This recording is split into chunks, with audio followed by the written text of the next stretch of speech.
Sir जी, हम लोग जो प्रोजेक्ट क्रिएट करने वाले हैं वो केक स्टोर है, ठीक है। जिसके लिए सबसे पहले हमें डेटाबेस उसका क्रिएट करना है, ताकि हम अपने वेबसाइट के फ्रंट एंड के ऊपर वो डेटा जो केक स्टोर के अंदर मुझे दिखाना है वो डायनेमिकली जनरेट करवा सकें। केक स्टोर प्रॉब्लम स्टेटमेंट के अंदर जो रिक्वायरमेंट थी वो क्या थी, वो ये हैं कि आपको केक कैटेगरी क्रिएट करनी है, जैसे मैरिज के केक्स, इंगेजमेंट के केक्स, एनिवर्सरी के केक्स, या सकलैन के मुताबिक बरसी के केक, ठीक है।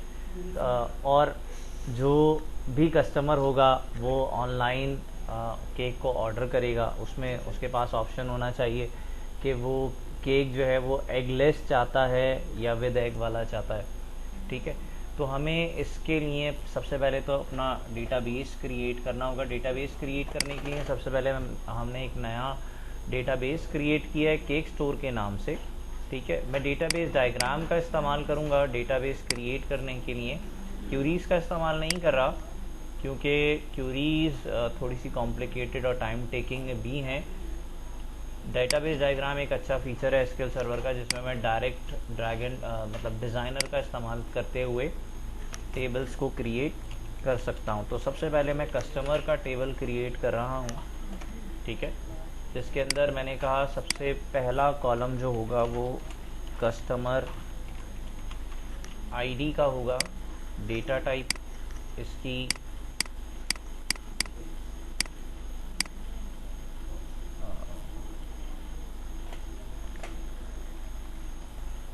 डेटा टाइप हमने इसकी आईएनटी इंटीजर रखनी है, नल अलाउ नहीं करेगा।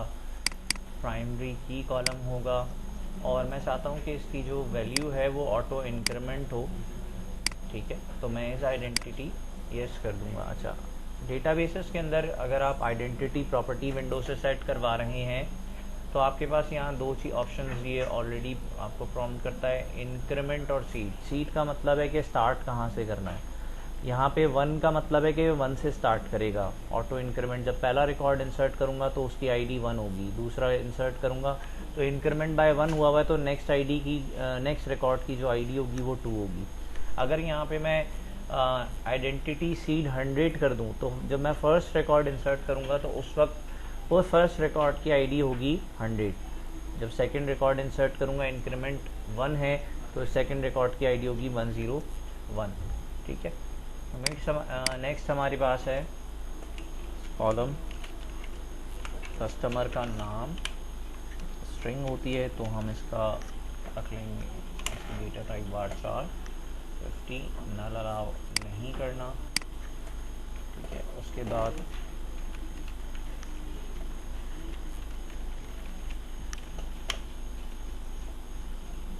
varchar 50,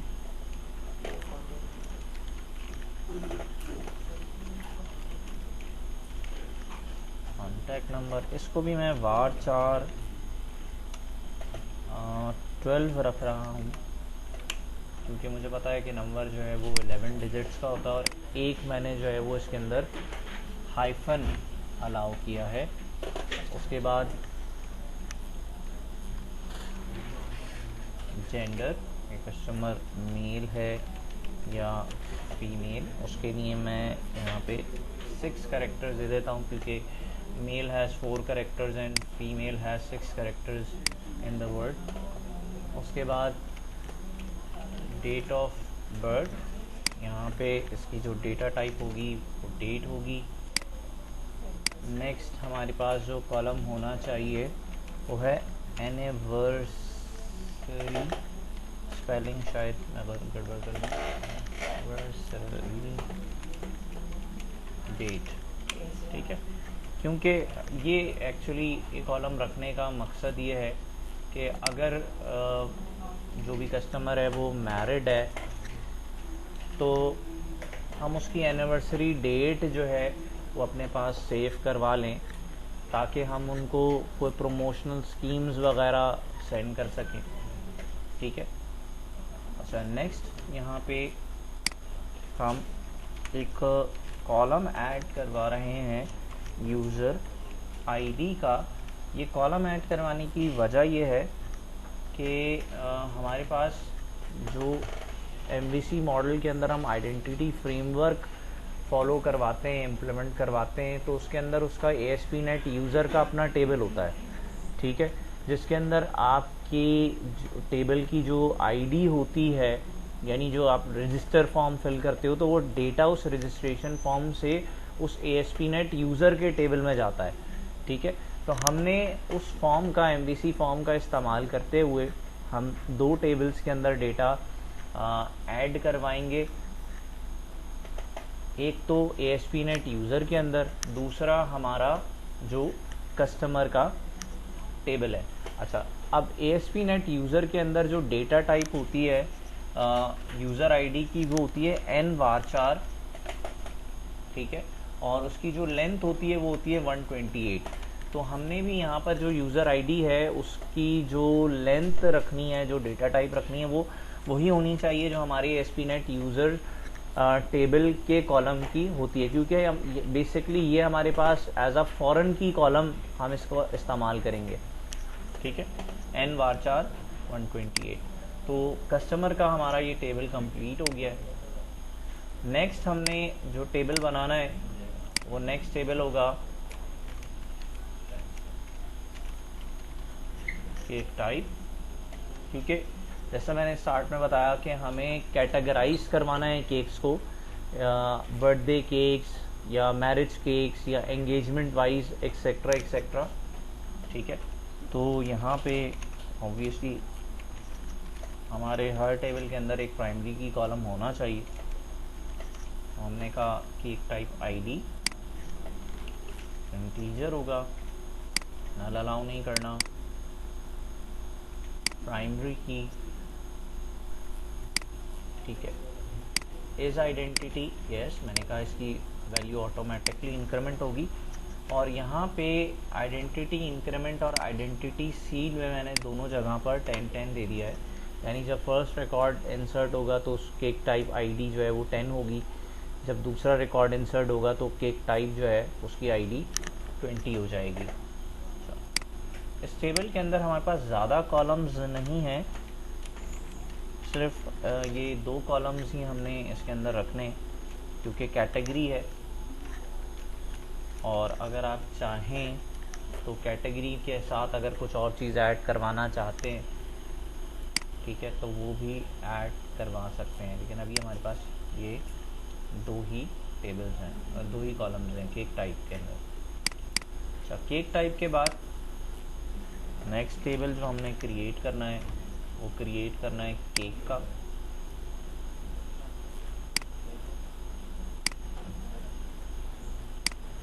ओके, सबसे पहले केक ID, अगेन ये इंटीजर होगा, प्राइमरी की सेट करना है, आइडेंटिटी कॉलम है, बिल्कुल आइडेंटिटी कॉलम है, इंक्रीज बाय 1, और यहाँ पे मैं इसको सीड दे देता हूँ 100। दूसरा हमारे पास है केक का नाम, इसको लेंथ 100 असाइन कर देता हूँ,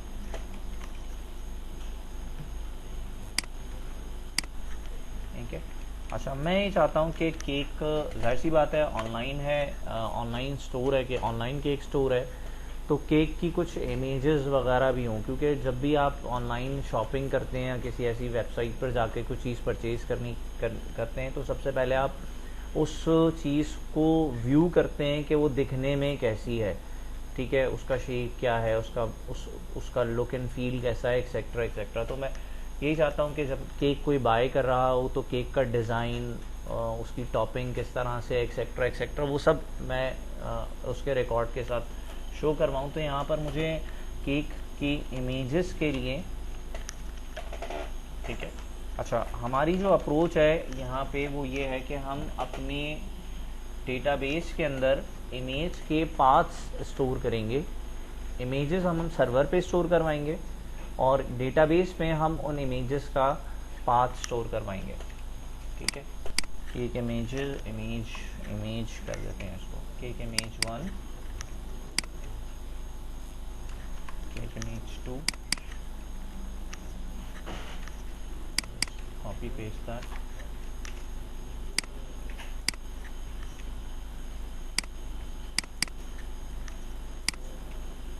cake image 3 and cake image 4.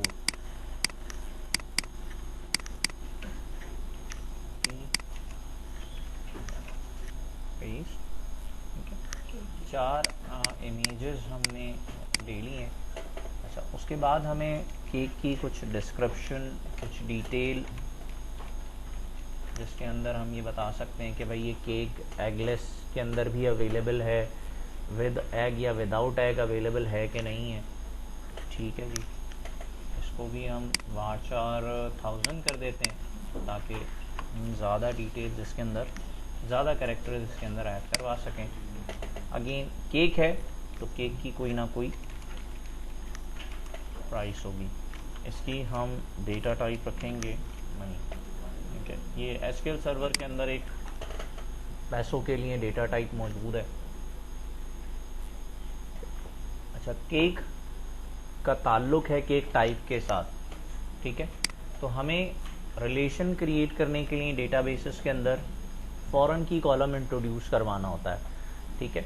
Foreign की कॉलम ये ज़रूरी नहीं कि दूसरे टेबल का प्राइमरी की कॉलम ही हो, ये नेसेसरी नहीं है, ये ज़रूरी नहीं है, ठीक है। नॉन प्राइमरी की कॉलम भी, किसी टेबल का नॉन प्राइमरी की कॉलम भी किसी टेबल में जाकर एज अ फॉरेन की बन सकता है, बनाया जा सकता है, ठीक है।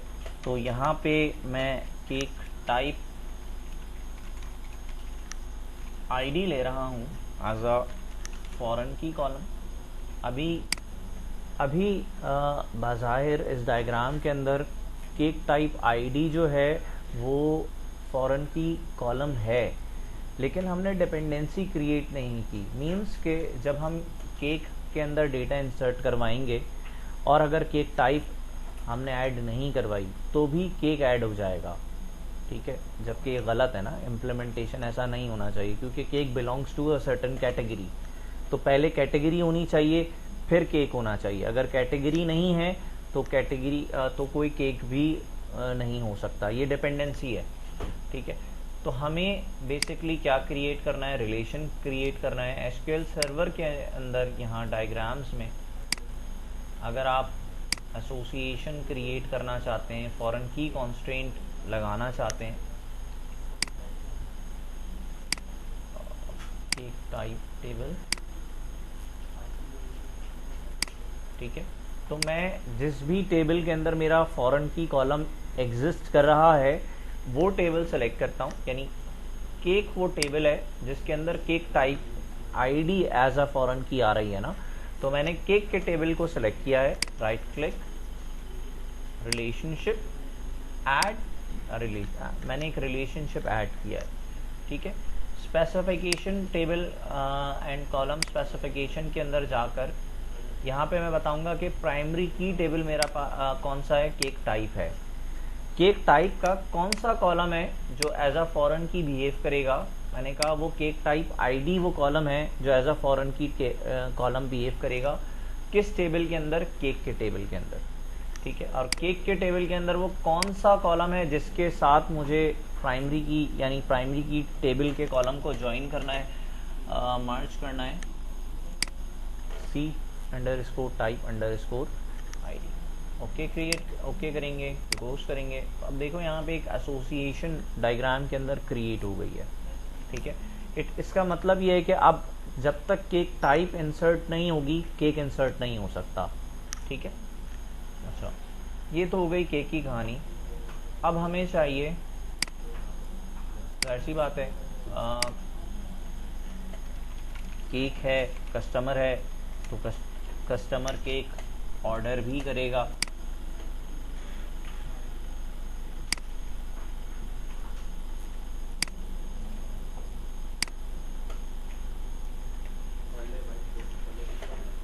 ठीक है। हमने कहा सबसे पहले ऑर्डर आईडी आईएनटी, प्राइमरी की होगी, आइडेंटिटी होगी, इसको 1 1 ही रहने देते हैं।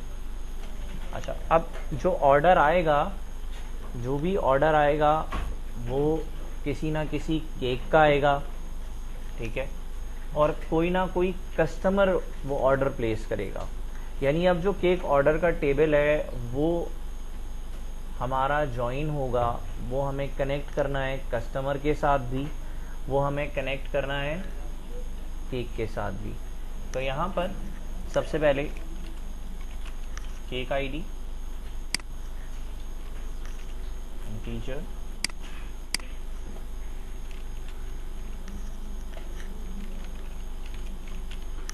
कस्टमर आईडी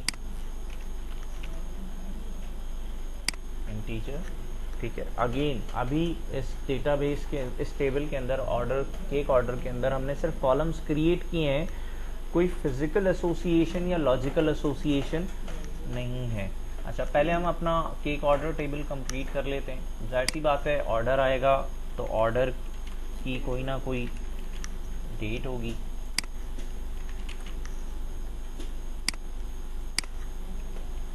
ठीक है, उसकी कोई ना कोई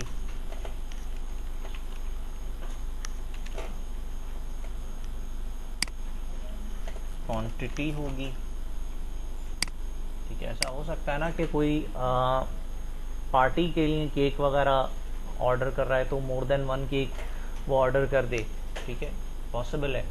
अच्छा, एक चीज़ हमें यहाँ पर ऐड करवानी है जो हमें केक ऑर्डर टेबल से पहले ऐड करवानी चाहिए थी, लेकिन हम उसका एक सेपरेट टेबल सेपरेट एंटिटी नहीं रख रहे, हम उसको स्टैटिक कर देंगे अभी इस प्रोजेक्ट के अंदर। वो है केक साइज़ या केक वेट आप कह लें, क्योंकि केक 1 पाउंड का भी होता है, ठीक है, 2 पाउंड का भी होता है, 5 पाउंड का भी होता है, ठीक है। तो ये क्योंकि अभी हमने अपने केक के अंदर केक टेबल के अंदर पाउंड का कोई जिक्र नहीं किया, क्योंकि एक ही केक सेवरल पाउंड्स के अंदर ऑफर किया जा सकता है, 1 पाउंड का भी, सेम केक 2 पाउंड का भी। तो हमें वेट का एक अलग एंटिटी, वेट की एक अलग टेबल रिक्वायर्ड है, ठीक है। लेकिन अभी फ़िलहाल हम इसको इस प्रोजेक्ट के अंदर इंक्लूड नहीं कर रहे हैं, हम उसको स्टैटिक रखेंगे फ्रंट एंड के ऊपर। लेकिन जो केक ऑर्डर टेबल होगा उसके अंदर हमें पता होना चाहिए कि जो केक ऑर्डर हुआ है वो कितने पाउंड का या किस किस वेट का जो है वो ऑर्डर हुआ है, ठीक है। तो मैं एक कॉलम ऐड करवा दूंगा वेट का, और इसकी भी हम वैल्यू रख देते हैं इंटीजर।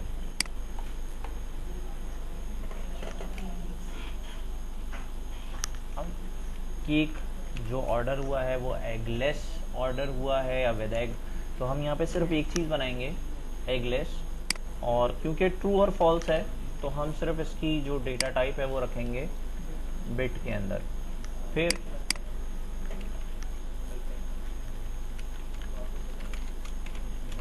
अब हो सकता है कि जो भी ऑर्डर दे रहा है वो किसी को सरप्राइज़ देना चाहता हो, किसी के घर पे डिलीवर करवाना चाहता हो, तो हमने ऑर्डर के अंदर डिलीवरी एड्रेस भी लेना है।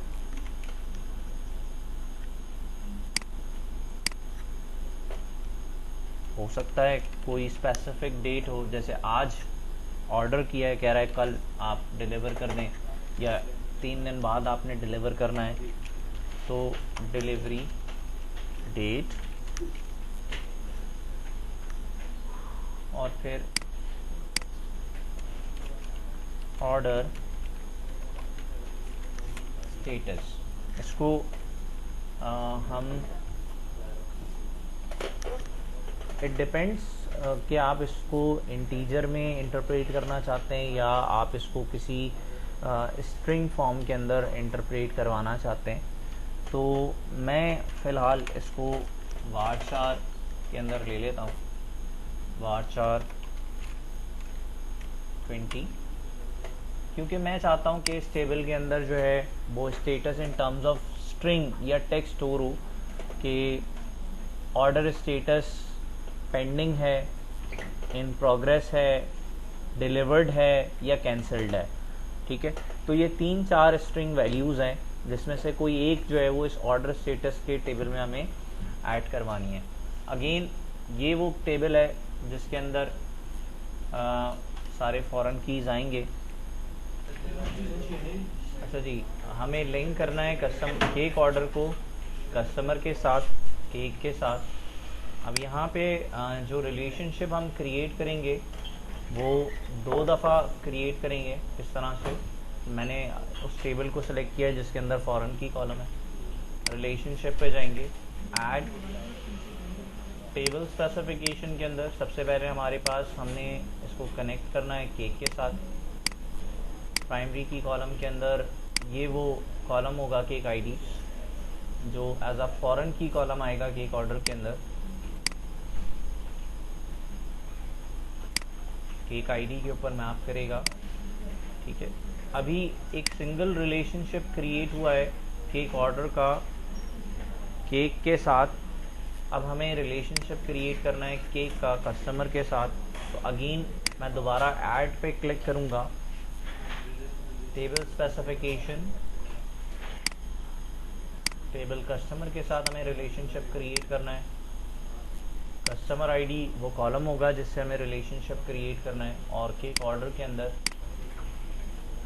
कस्टमर आईडी वो कॉलम है जिसके ऊपर मुझे फॉरेन की कॉन्स्ट्रेंट जो है वो मैप करवाना है, ठीक है। तो इनिशियली हमारा डेटाबेस जो है वो रेडी है, जो अभी हमें इम्प्लीमेंटेशन करनी है अपने प्रोजेक्ट के अंदर, जो चीज़ हमें इम्प्लीमेंट करवानी है। डायग्राम बनाने का फ़ायदा क्या हुआ कि जब मैं इसको सेव करूँगा, इसको सेव कर लेते हैं केक स्टोर डायग्राम के नाम से, यस। तो इससे हमें फ़ायदा क्या होगा, फ़ायदा ये होगा, ये लो मैं इसको रिफ्रेश कर लेता हूँ कि जो भी डायग्राम के अंदर मैंने टेबल्स क्रिएट किए हैं, टेबल्स के अंदर मैंने कॉलम्स क्रिएट किए हैं, वो सब यहाँ पर इम्प्लीमेंट हो चुके हैं, ठीक है।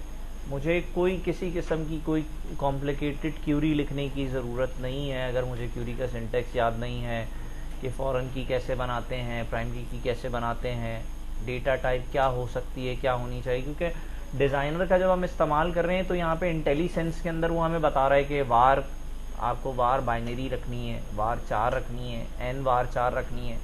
लेकिन जब हम क्यूरी लिख रहे होते हैं तो क्यूरी के अंदर बाज़ दफ़ा ये इंटेलिसेंस के अंदर हमें चीज़ें देता है, बाज़ दफ़ा नहीं देता। तो अगर कोई क्यूरी के साथ इतना ज़्यादा कंफर्टेबल नहीं है, ज़्यादा अच्छी क्यूरी बिल्डिंग नहीं आती, तो डिज़ाइनर का इस्तेमाल करते हुए डेटाबेस कंप्लीट अपना डेटाबेस डिज़ाइन कर सकता है, ठीक है। अच्छा, ये पार्ट हमारा जो है वो डेटाबेस का था। इंशाल्लाह नेक्स्ट वीडियो के अंदर हम अपने ASP MVC प्रोजेक्ट के ऊपर जो है वो काम स्टार्ट करेंगे।